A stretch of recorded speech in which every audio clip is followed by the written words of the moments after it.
সন্ধে বেলায় খেলার শেষে সব ছেলেদের পিতা এসে আমার খেলার সাথী ভাইদের কোলে নিয়ে যায়। আমার পিতার কোলে উঠতে আমারও মন চায়। ধাতির বাড়ি যখন ছিলাম পিতাকে না দেখতে পেলাম, বাড়িতে হাসি এখন দেখতে তাহারাই।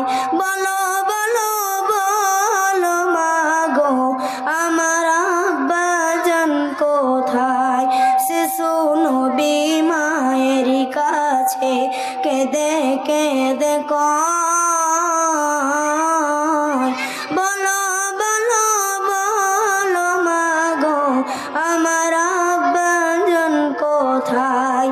বলো বলো বলো মাগো আমার আব্বাজান কোথায়? আসসালামু আলাইকুম ওয়া রাহমাতুল্লাহি ওয়া বারাকাতুহু।